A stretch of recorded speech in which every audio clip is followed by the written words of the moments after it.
The Italian Job from 1969, starring Michael Caine of course, directed by Peter Collinson. If you enjoy discussions of crime, gangster films and cult movies, there's plenty on the channel, be sure to subscribe for more, and there's also lots of other movie geek content too. The Italian Job is one of the most iconic films of all time, and I actually think it's one of the best films ever made. You know, it's in my top 30 films of all time for sure. There's just such a sparkle and a magic to this, and I kind of look at the Italian Job as the end of the 60s. Obviously we had James Bond, the Beatles, the swinging 60s of Britain. Yeah baby! Yeah! There was this real kind of joy in being British, and a real fun and a real kind of laid back happiness to Britain back then, and it almost feels like the Italian Job's kind of a culmination of that, because obviously the 70s went on to be a lot more cynical and dark. Obviously you look at the main star Michael Caine's movies in the 70s, they lose their kind of exuberance that the Italian Job has.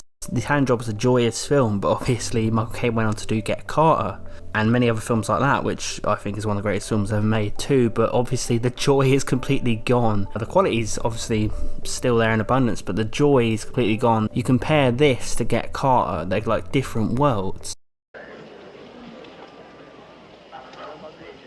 Do you know, I had almost forgotten what your eyes look like.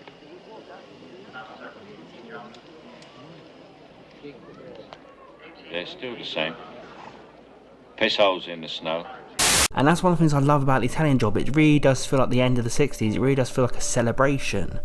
Obviously it's about Charlie, played by Michael Caine, who comes out of jail and plans a heist of the century, and he has all his pals come in, a criminal mastermind who kind of educates him on this, and he sets off to do it. And that's what the film's about. It's about that, the journey, and then it's about obviously trying to deliver that heist. I really don't think you could ever recreate the Italian Job today. You just couldn't. You know, the British joy at the heart of this film, the humour, everything about this is deeply, deeply British. And it's also Britain that's very much been and gone, really, you know, and for better or for worse. You know, this is kind of the boys' Britain, boys with their toys Britain, lots of British humour, lots of likely lads. Obviously James Bond was at his ultimate height, and the Beatles are at their ultimate height, that kind of rebellious, cool as hell British style that we never really have reinvented. You know, you can talk about the 90s with a kind of cool Britannia. For a short time Britain was cool again,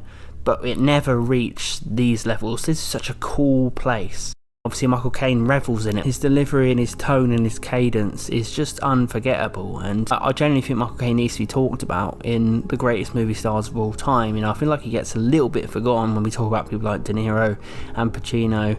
I think Michael Caine's way up there because he's so believable in these films, and even though he's a little bit of a prick in this, you just like him. You like everyone in this because it's just such a rebellious kind of Robin Hood kind of feel to this. It's almost like if James Bond was a criminal.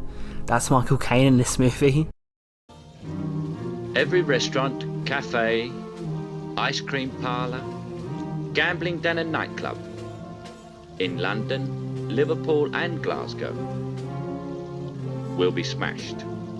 It's like if James Bond decided to go the route of just becoming a guy who tries out heists. He just has that swagger and that suaveness and that presence. And again, things got a lot more somber in the 70s. The criminals were the main characters, but we didn't necessarily support them. Then obviously in the 90s, Scorsese and Tarantino brought back that kind of cool criminals again. We kind of supported them. You start to get invested in the job too. You see everything come together, from the birth of the idea, where Charlie is watching a recording of his old boss telling him about the idea, which is a fantastic scene because it skips between the film Charlie's watching and Charlie in this dimly lit room, where he now and again just comments and speaks to his boss even though it's a video. Just great charismatic scene by Michael Caine. Then you see him get all the guides together, then you see him get all the vehicles together. Like, you're really in for this. You feel like you're along for the ride, and every time I watch the Italian Job I can't help but being caught up and feeling like I'm on that team. There's a real teamwork, lads atmosphere. You also had Noël Coward and Benny Hill in the cast, and just a real fun, jovial banter between the characters. It is Michael Caine's movie, but there's just a fun performance every 5 seconds in this, as well as Michael Caine. Everyone is fun, everyone's a blast, everyone's memorable, and expertly cast. 5, 4, 3, 2, 1, go.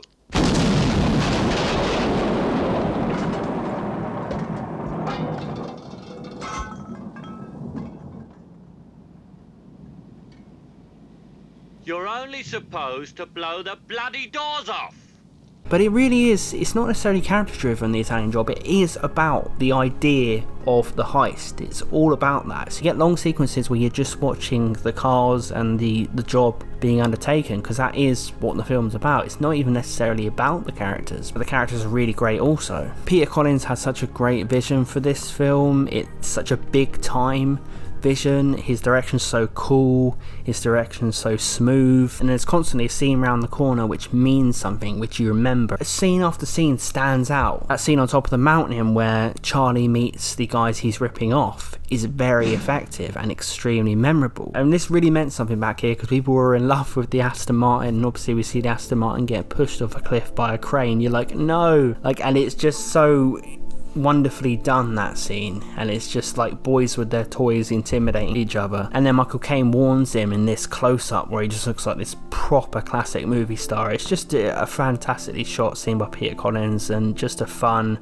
over-the-top moment. You really feel the distance and the landscape and the spectacle, and obviously the real cars, the real setup. It just feels like real. Feels like you're witnessing a real job. Obviously it's British vehicles, those Minis, those Aston Martins, you know, these cars are beautiful, and these cars are so of their time, and again, everything leaps off the screen and takes you back to 60s Britain.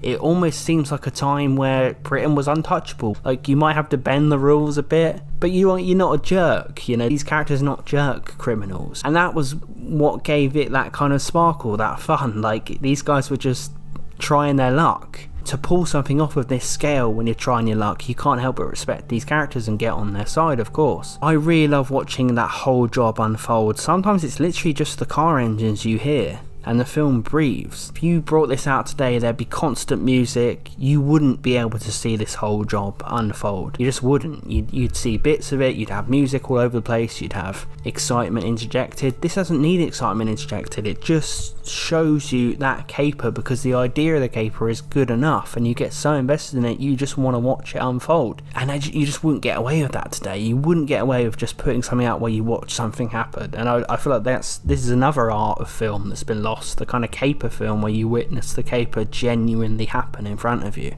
every moment of it. Obviously that ending people talk about to this day, such an unexpected ending, and obviously if you haven't seen the film, you should click off the video now. You'll know the ending, of course, that I'm talking about. I really like it because it kind of broke filmmaking convention at the time. It was a very ahead of its time ending, and you were left to kind of make up in your own head, and for years and years and years fans have been speculating what they think happened.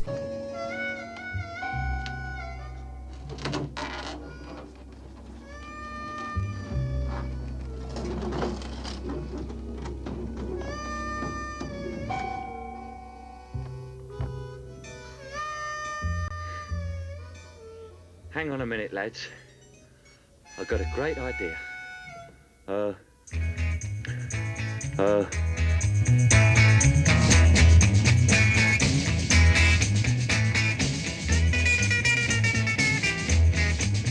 This is why it was so ahead of its time, because that's like a normal thing for fans now. They'll kind of invent what they think, but in the end of the 60s, you weren't having open-ended endings. You know, you weren't having endings where you didn't know what happened. And I feel like that's one of the things that immortalizes the film, that makes the film so unforgettable. It's that ending, because obviously these guys have gone through all they've gone through. They're really, really happy, and then their dreams are kind of pulled out from underneath them. But did it entirely go wrong, or did they get out of this? Could it be that the ending of the Italian Job was that they did fall down, and then obviously that was the omen for the scary, horrible, bleak 70s? Who knows? If you guys have seen the Italian Job, let me know in the comments below what you think of this movie. Click on another discussion video on the screen now. I talk about these sorts of films all the time on this channel. I also talk about other Movie Geek content, so subscribe and join the Movie Geek family. I will see you guys in the next video.